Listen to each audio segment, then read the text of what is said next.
Smart city విశాఖపట్నంలో నేడు గూటికి నీరు రాక గుక్కెడు మంచినీటి కోసం ప్రజల గొంతులు ఎండిపోతున్నాయి.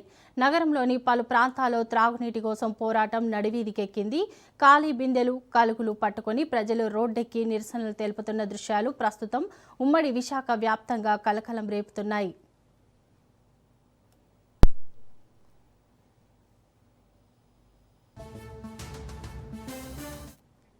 వేసవి తీవ్రత పెరుగుతూ ఉండడంతో నగరానికి నీరందించే ప్రధాన రిజర్వాయర్లు అడుగంటిపోతున్నాయి. మరోవైపు భూగర్భ జలాలు పడిపోవడంతో బోర్లు సైతం బోసిపోతున్నాయి. అసలే దాహంతో అల్లాడిపోతున్న ప్రజలకు మరోవైపు అధికారుల తీవ్ర నిర్లక్ష్యం, ప్లానింగ్ లోపం తోడవడంతో విశాఖ వాసుల ఆగ్రహం కట్టలు తెంచుకుంది. నల్లాలు వచ్చి నెల రోజులు గడుస్తున్నా మున్సిపల్ అధికారులు పట్టించుకోవడం లేదంటూ మండిపడుతున్నారు. ట్యాంకర్ల ద్వారా కూడా సరిపడా నీటిని సరఫరా చేయడంతో యంత్రాంగం విఫలమైందనే ఆరోపణలు వెల్లువెత్తుతున్నాయి.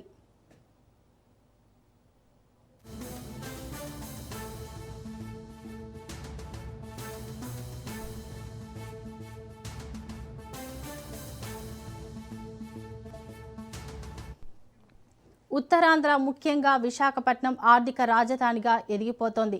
డబుల్ ఇంజిన్ సర్కార్ మేక్ ఇన్ ఇండియా అంటూ అభివృద్ధి బాటలో దూసుకుపోతుంటే జనం మాత్రం గుక్కెడు నీటి కోసం రోడ్డెక్కి పహారాలు చేస్తున్నారు. విశాఖపట్నం ఆరిలోవలో నీటి కోసం ప్రజలు ఆర్తనాదాలు, ప్రభుత్వాన్ని, అధికారుల్ని ఏమాత్రం కదిలించడం లేదనే విమర్శలు వెల్లువెత్తుతున్నాయి. ఆరిలోవ ప్రాంతంలో త్రాగునీటి సమస్య తీవ్ర రూపం దాల్చింది. రోజుల తరబడి నీటి సరఫరా లేక ప్రజలు తీవ్రంగా ఇబ్బందులు పడుతున్నారు. ఇంటింటా ఖాళీ బిందెలే దర్శనమిస్తున్నాయి.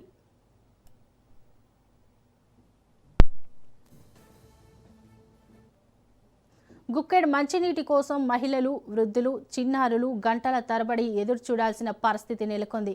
సమస్యను ఎన్నిసార్లు అధికారుల దృష్టికి తీసుకెళ్లినా పరిష్కారం కనిపించకపోవడంతో స్థానికులు బిందెలతో నిరసన చేపట్టారు. వెంటనే త్రాగునీటి సరఫరా పునరుద్ధరించి శాశ్వత పరిష్కారం చూపాలని డిమాండ్ చేశారు. స్థానిక టీడీపీ ఎమ్మెల్యేను వామపక్ష పార్టీ నేతలు కలిసి నీటి కష్టాలు తీర్చండి అంటూ విజ్ఞప్తి చేశారు.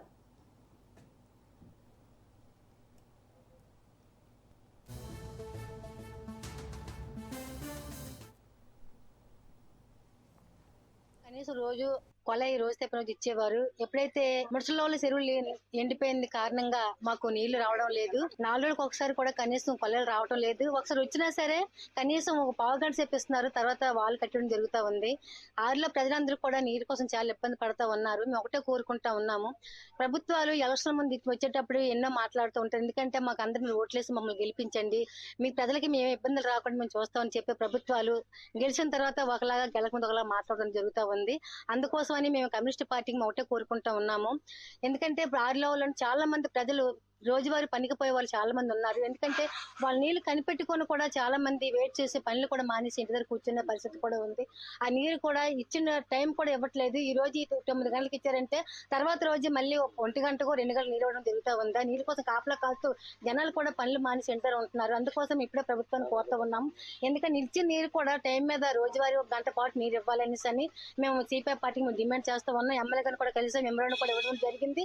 అతను కూడా మాకు హామీ ఇచ్చారు. హామీ ఇచ్చినట్టు చేస్తే పర్వాలేదు, లేదనుకుంటే మళ్ళీ మేము జనాలందరినీ అందరినీ కూడా గ్యాదర్ చేసి మేము అందరం కూడా ఏకంగా మళ్ళీ వచ్చి నీటి కోసం ఉద్యమం చేస్తామని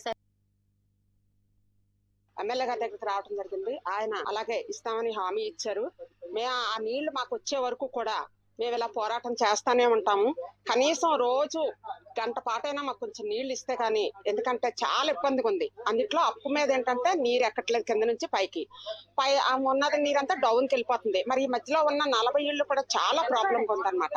అందుకే ఆయనకి ఏంటంటే ఆ మధ్యలో పైప్ దగ్గర ఒక వాల్ వేయించమని అడిగాం. అలాగే వేయిస్తానన్నారు, పంపిస్తానని చెప్పారు మనిషిని. ఇది మాకు వాటర్ పూర్తిగా వచ్చినంత వరకు కూడా మేము ఇలా పోరాటం చేస్తానే ఉంటాం. ప్రతిసారి ఎమ్మెల్యే గారి దగ్గరికి వస్తానే ఉంటాం. మా సమస్య తీరే వరకు ఈ వెలగపూడి గారి దగ్గరికి రావటం జరుగుతుంది. ప్రతి రోజు రమ్మన్నా వచ్చేస్తాం. ఇంతకుముందు మేము కొళాయిలకు అలాగే తిరిగాము. ఏ టైం అంటే ఆ టైం తిరిగితే మాకు అలాగే మొత్తానికి కొళాయిలు వచ్చినాయి. అలాగే ఇప్పుడు ఈ వాటర్ కూడా ఆయనే మాకు కొళాయిలు కూడా ఈయన ద్వారాగానే వచ్చినాయి. అక్కడ చాలా వరకు ఈయన వచ్చాక మాకు వాటర్ సమస్య చాలా వరకు తీరిపోయింది. విశాఖపట్నంలో కేవలం అరిలోవ మాత్రమే కాదు, ఇంకా పలు చోట్ల మంచినీటి కోసం జనాలు ఇబ్బందులు ఎదుర్కొంటూనే ఉన్నారు. అరిలోవ సమీపంలోని సింహాచలం కొండ 160 ఎకరాల భూమిని అదాని డేటా సెంటర్కు కట్టబెట్టడం వల్ల ఆ కొండను పిండి చేయడం వల్లే ప్రధాన సమస్య మొదలైందనే ఆరోపణలు వినిపిస్తున్నాయి. ముడసరిలోవ రిజర్వాయర్ ఎండిపోవడంతో మంచినీటి సరఫరాకు ఇబ్బందులు మొదలయ్యాయి. మరోవైపు భూగర్భ జలాలు ఇంకిపోవడంతో ప్రజలు నానా అవస్థలు పడుతున్నారు. సిపిఎం పార్టీ నుంచి నీటిని జీవీఎంసీ సరఫరా చేయాలి అంటూ ఆందోళనకు దిగింది. మహిళలు ఖాళీ బిందెలతో నిరసన చేపట్టారు. అధికారులు తక్షణమే నీటి సరఫరా చేయకపోతే ఎమ్మెల్యేల ఇళ్లను, ఎంపీల ఇళ్లను ముట్టడిస్తామని లెఫ్ట్ పార్టీ నేతలు హెచ్చరిస్తున్నారు.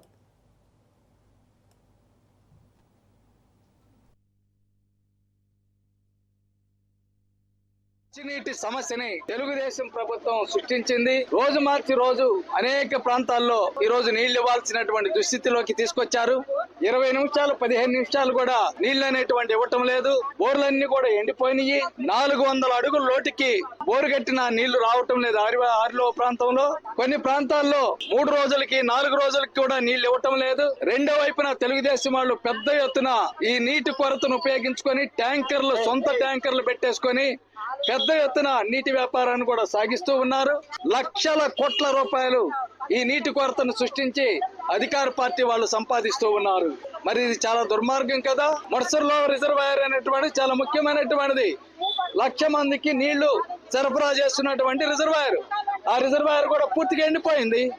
చంద్రబాబు నాయుడు తీసుకొచ్చినటువంటి గూగుల్ డేటా సెంటర్ వలన ముడసర్లో రిజర్వాయర్ పూర్తిగా ఎండిపోయింది. ఆ సింహాచలం కొండ మీద నుంచి జలధారలన్నీ కూడా గూగుల్ వాడు, అదాని వాడు పూర్తిగా లేకుండా చేసేశారు. దాంతో పూర్తిగా రిజర్వాయర్ ఎండిపోయింది. భూగర్భ నీళ్ళని కూడా అడుగంటిపోయి నీళ్ళు లేనటువంటి పరిస్థితి.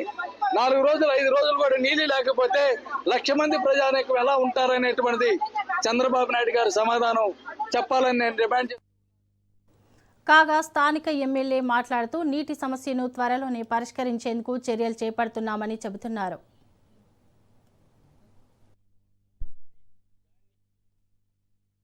ఆంధ్ర రాష్ట్రంలో కానీ విశాఖ నగరంలో కానీ కొద్దిగా నీటి కొరత ఉన్నమాట వాస్తవం. కానీ దాన్ని అధిగమించడానికి జీవీఎంసీ వారి అధికారుల సహకారంతో సాధ్యమైనంత వరకు ట్యాంకర్లు పెట్టి ఆ వీధులకు కూడా సప్లై చేయడం జరిగింది. ముఖ్యమంత్రి చంద్రబాబు నాయుడు గారు మన ప్రభుత్వం వచ్చినామంటే సుమారు 600 కోట్ల రూపాయలతో central government urban challenge fund 180 కోట్లతో ఒక వాటర్ స్కీమ్స్ విశాఖ నగరానికి శాంక్షన్ చేయడం జరిగింది. త్వరలో 1 నెల 2 నెలల్లో చంద్రబాబు నాయుడు గారు శంకుస్థాపన చేస్తారు. అది కణితి రిజర్వాయర్ దగ్గర నుండి పద్మనాభపురానికి పంపింగ్ రూపంలో వచ్చి అక్కడి నుంచి బై గ్రావిటీ అరిలోవ ప్రాంతానికి వచ్చి రా వాటర్ వస్తుంది. అక్కడ బై గ్రావిటీ రా వాటర్ వచ్చి వాటర్ ట్రీట్మెంట్ ప్లాంట్ కూడా ముడసర్లోనే ఏర్పాటు చేస్తున్నారు. అక్కడ వాటర్ ట్రీట్ అయ్యి ఈ 9, 10, 11, 12, 13 కొండవాళ్ళ ప్రాంతాల్లో కూడా మైదాన ప్రాంతాల్లో కూడా 24/7 వాటర్ స్కీమ్ పెట్టి తర్వాత మన హనుమంతవాకలో కనెక్ట్ చేసి అది ఫేజ్ 2లో ఇది ఒక 300 కోట్లు, అది ఒక 300 కోట్లు చిల్లర. టిఎస్ఆర్ నుంచి మధురవాడకి వెళ్ళే పైప్ లైన్ కనెక్ట్ చేసి మధురవాడలో వాటర్కి సంబంధించిన ఓవర్ హెడ్ ట్యాంకులు కానీ పైప్ లైన్లు కానీ ఇన్ఫ్రా కానీ ఇప్పుడు అవుట్స్కట్స్ లో ఇంకా ఏర్పాటు చేయవలసి ఉంది.